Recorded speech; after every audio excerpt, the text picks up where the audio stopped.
You're listening to the Slavic Literature Pod, your shelf help guide to all things Slavic.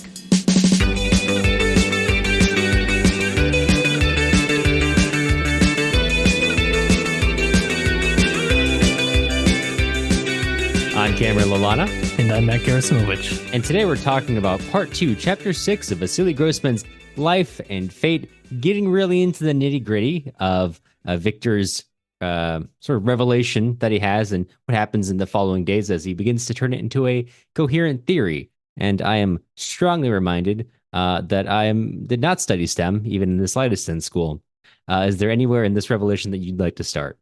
I don't really know how STEM heavy it actually is, though. It's really not. It's like it's an idea around it, I guess. Well, I don't want to denigrate Grossman's work, but it kind of reminds me of like if I was to try writing about something STEMmy.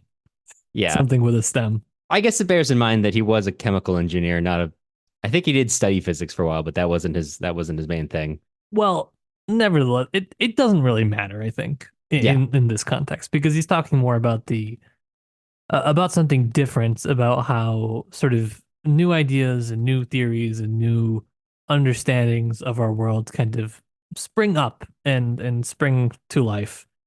And there is a kind of pushback, I think, against the sort of Marxist dialectical approach that everything is this result of, conflicting and clashing contradictions that give rise to this sort of new theory.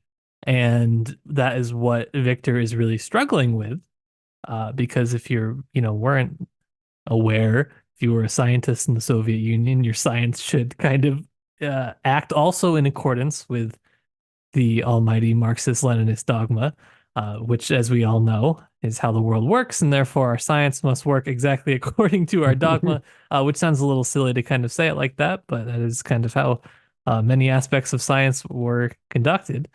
And when you have a new theory that doesn't work in accordance with that sort of method and that line of thinking, well, it can be a little dangerous, and a little dangerous maybe to propose to people at his institute. And I don't know, it was kind of an interesting look into the sort of relationship between freedom and new knowledge. And to me, this was a real parallel between the Tolstoy Anna Karenina Levin scenes, the farming scenes, which everybody, not everybody, but many people get frustrated with, especially new Russian lit readers when they get to those chapters. But it actually forms such a core important part of the novel. And I think likewise, this is kind of one of the central tethers of the novel, even if you don't really care about STEM. Yeah, but it is, as you say, a very important point. It just is like a small piece of history. If you are not familiar when we're saying that, like, the science kind of has to follow the party, that it really means that Mendelian genetics, the genetics as we understand it, was not technically legal in the Soviet Union for a period, and that was after under the influence of a man named Mikhail Lysenko, who excuse me, not Mikhail, Trofim Lysenko, who came up with this new idea of genetics, which was essentially Lamarckism, which is a discredited form of genetic understanding, which he applied to agriculture, and was like, hey, here's how we can make our crops better. And it didn't, and that is what happened. And then what happened after that? A lot of people died when who could have foreseen that? Yeah, when they made everyone put that into practice, and a lot of biologists were dismissed or even imprisoned because they refused. Because it's like, if you have anyone in your life that studies biology, have them read Lysenko, and they'll have not a good time. I do that to a friend of mine who works in who studied genetics, and she doesn't like it when I show her what he wrote. Well, so you should denounce her probably then. Yeah, well, yeah, I'm working on the whole thing. I got to get sent to Pravda. It's a whole process. Our Slavic Lit Pod denouncement line. Right. So like when Grossman is coming to this point, he's been trying to make the experiments fit the theory this whole time. And, as you're saying, now we're coming to the sudden, he's bringing in all these other features, and he's making his theory adapt to the world around him, make it reflect the world around him, and bringing together all these relationships which aren't traditionally interpreted together as he does sort of unconsciously. And, as you say, it's what he's doing is less important than the logic to which the logics he's using to arrive to these conclusions, which will be important later on. Yes, it will be. And I think to me, this chapter is a lot of much in the same way that War and Peace is Tolstoy spending a lot of time figuring out how momentum works, is similar to this. It's a lot of time spent looking at what inspiration is and under what circumstances somebody can have that jolt of inspiration that kind of opens up our understanding of the world beyond what we had even previously thought possible. And it is just a sad, sad ending to the chapter that Victor is suddenly struck by wondering, would his mother know? Would she ever know what her son had just achieved? And you can't escape the profound sense of loss that just encapsulates everything in the book. It's just, there's no way around it.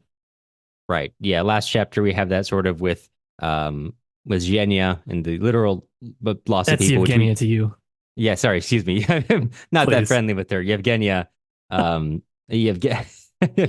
I remembered her patronymic, I'd use it too. Don't worry, I'll include that next time. Yevgenia, mostly it's through death or through imprisonment, which is true for, Victor's mother too. But also, we're also saying another aspect of that, his with Sokolov, his sort of distance as a scientist from the two of them, which is partially influenced by political matters, his own distance from his wife, also a one of grief. So you're seeing other dimensions where even if the war is not necessarily the ones plucking those ones you care or trust away from you, it could be also the circumstances under which you live as well.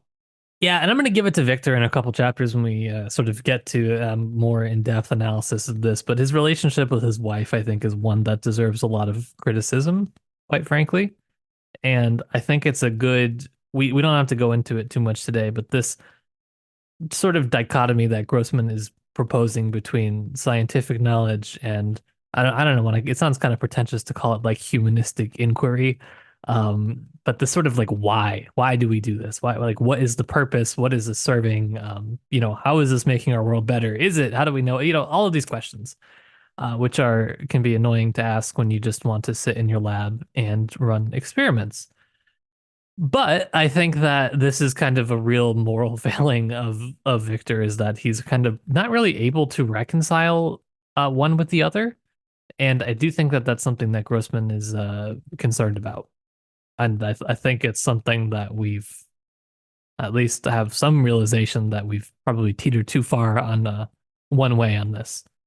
But yeah, I don't know. I don't have a lot of time to think about it because I have to finish my 8-week coding boot camp, so I can go get a high-paying tech job.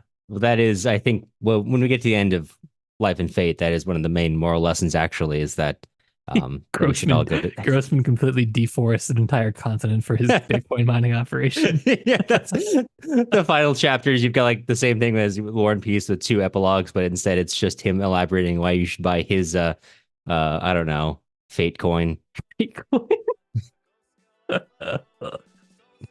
Yeah, pretty much. It's unexpected to say the least. Right. But it'll be interesting how we get there. Absolutely.